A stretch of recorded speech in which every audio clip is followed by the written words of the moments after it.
Main character एक औरत मलीना है जो कि बहुत ही खूबसूरत है। मलीना एक छोटे से टाउन में रहती थी और वो उस टाउन में सबसे खूबसूरत औरत थी। वहाँ के सारे मर्द उसे चाहते थे और टाउन की औरतें उसे बहुत जेलस थी और वो उस जैसा बनना चाहती थी।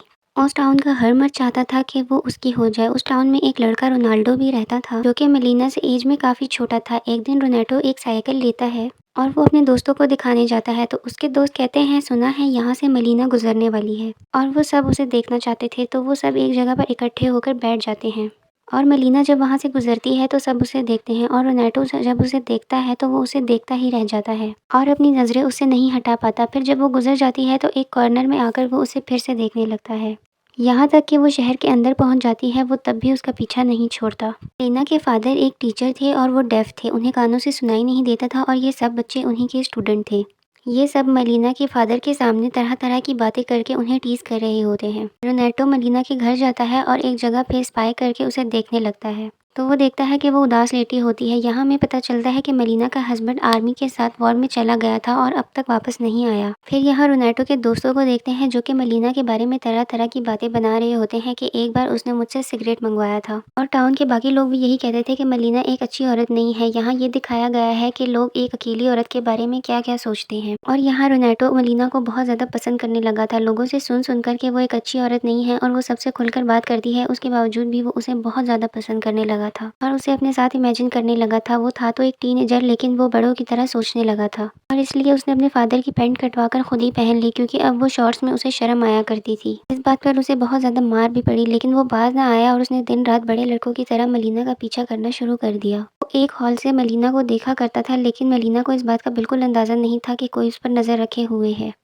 फिर एक दिन मलीना को खबर मिलती है कि उसका शौहर वॉर में मारा गया है जिससे वो बहुत ज़्यादा उदास हो जाती है क्योंकि वो उससे बहुत ज़्यादा मोहब्बत करती थी। वो अपने फादर के घर शिफ्ट हो जाती है। फिर एक दिन रोनेटो सुनता है कि कुछ लोग मलीना के बारे में बहुत गलत बातें कर रहे हैं।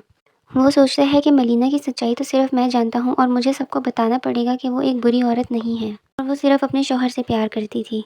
रोनेटो फिर से उसे खिड़की से देखने लगता है और उसे अपने पास इमेजिन करने लगता है और कहता है कि तुम परेशान मत होना, बस मुझे कुछ साल दो ताकि मैं थोड़ा बड़ा हो जाऊँ। और उसके बाद वो चर्च जाता है और गॉड को कहता है कि तुम मलीना का ख्याल रखना, मैं यहाँ रोज़ कैंडल जलाया करूँगा। फिर एक दिन मलीना के फादर को एक लेटर मिलता है जिसमें लिखा था कि मलीना का टाउन के हर मर्द के साथ अफेयर चल रहा है और उसकी बेटी एक अच्छी औरत नहीं है। ये सुनकर वो बहुत गुस्से में आ जाते हैं और उसे घर से निकाल देते हैं और एक बार वो फिर से अकेली रह जाती है। रोनेटो को जब इस बात का पता चलता है तो वो फिर से मलीना को छुप छुप कर देखने लगता है। एक दिन वो देखता है कि मलीना किसी पुलिस ऑफिसर के साथ थी और उन्हें देखकर लग रहा था कि वाकई उनका अफेयर चल रहा है। रोनेटो कहता है कि मैंने तो इसे एक अच्छी औरत समझा था और मैं दूसरों को भी यही बताने लगा था लेकिन मुझे अपनी आंखों पर यकीन नहीं हो रहा। तो पुलिस ऑफिसर घर से बाहर आता है तो उसे एक डॉक्टर मिलता है। डॉक्टर उसे कहता है कि मलीना तो मेरी फियांसी है, तुम यहाँ क्या कर रहे थे। इस बात को लेकर वो दोनों बहुत लड़ते हैं और पुलिस भी वहाँ पर आ जाती है और अब टाउन में ये बात फैलने लगी थी कि मलीना का एक शादीशुदा के साथ अफेयर है और इसके लिए उसे जेल भी हो सकती है। ये सुनकर मलीना परेशान हो जाती है और एक वो लॉयर के पास जाती है। मलीना का लॉयर केस जीत जाता है जिसकी वजह से पता चलता है कि वो डॉक्टर झूठ बोल रहा था।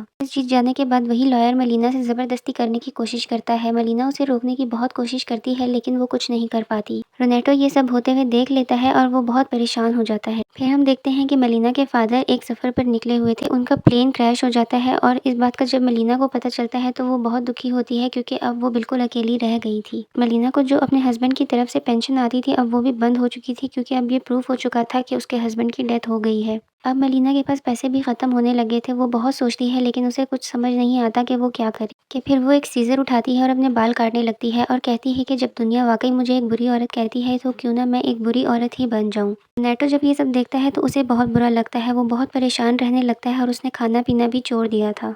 और जब उसके फादर को ये पता चलता है तो वो वही करते हैं जो वो चाहता था। मलीना अब एक बुरी औरत में बदल चुकी थी तो टाउन के सब मर्द अब उसके पास जाया करते थे। इसकी वजह से उन आदमियों की बीवियों को बहुत बुरा लगा। सब बहुत गुस्सा थी। वो मलीना के पास आती हैं और उसे बहुत मारकर टाउन से बाहर निकाल देती हैं। फिर हम देखते हैं कि मलीना का शौहर वापस आ गया था। इनफैक्ट वो मरा ही नहीं था और किसी ने उसके बारे में गलत खबर फैला दी थी। वो अपने घर जाता है तो देखता है मलीना कहीं पर भी नहीं है। बहुत ढूंढने पर भी उसे मलीना नज़र नहीं आती। वो सबसे पूछता है तो वो उसे बताते हैं कि तुम्हारी बीवी तो एक बुरी औरत बन चुकी है और अब वो यहाँ नहीं रहती। तो वो ये सब पूछने के लिए अपने दोस्तों के पास जाता है। उसके दोस्त भी काफ़ी उसकी इंसल्ट करते हैं और उसे बोलते हैं कैसे मर्द हो तुम, और उसे थप्पड़ मार कर गिरा देते हैं। ये सब देख के रोनेटो को बहुत बुरा लगता है और वो कहता है कि अब वक्त आ गया है कि मैं सबको बताऊं कि मेलिना कैसी औरत है और वो कैसे बुरी औरत बनी। यहाँ रोनेटो खत लिखता है और उसे बताता है कि मेलिना बिल्कुल भी बुरी औरत नहीं है और उसे दुनिया ने बुरी औरत बना दिया था। मेलिना के हस्बैंड को ये सब पढ़कर बहुत गुस्सा आता है और वो अपनी बीवी को लेने के लिए वापस जाता है और फिर दिखाया जाता है कि वो अपनी बीवी के साथ चलकर वापस उसी टाउन में आ जाता है और सब लोग उन्हें उसी तरह देख रहे थे, लेकिन उनकी नज़रों में अब कोई ताना या बुराई नहीं दिख रही थी क्योंकि उसका शौहर उसके साथ था। अगर कोई बात करता तो मेलिना का शौहर उसे ना छोड़ता। सब लोग अब उनकी रिस्पेक्ट करने लगे थे। फिर देखते हैं कि रोनेटो मेलिना से आखिरी बार मिलता है। फिर मेलिना के हाथ से कुछ चीज़ें नीचे गिर जाती हैं। वो मेलिना को वो चीज़ें उठाकर देता है और कहता है कि मैं दुआ करूँगा कि आपकी आने वाली ज़िंदगी बहुत अच्छी गुजरे और आप हमेशा खुश रहें। और वो दोनों अपना अपना रास्ता ले लेते हैं। एंड में हम रोनेटो को खुद से बात करते हुए देखते हैं। वो कहता है कि वक्त गुजर गया और मेरा बहुत सी औरतों पर दिल आया, मैंने उन्हें पसंद किया। वो मुझे कहती थी क्या मैं उन्हें याद रखूँगा, और मैंने हाँ कह दिया, लेकिन वो एक थी जिसे अब मैं आज तक नहीं भूला और ना मैं कभी उसे भूल सकूंगा, और वो थी मेलिना। और यहीं पे मूवी एंड हो जाती है। इनफैक्ट इस मूवी में हमें सोसाइटी के बारे में बताया गया है कि अगर कहीं एक अकेली औरत रहती है तो सोसाइटी उसके बारे में तरह तरह की बातें बनाती है और ये नहीं सोचती कि उसके दिल पर क्या गुजरेगी और उसकी ज़िंदगी में क्या चल रहा है। कि किसी पर इतनी बातें मत करो कि वो बुरा बनने पर मजबूर हो जाए। Thank you for watching.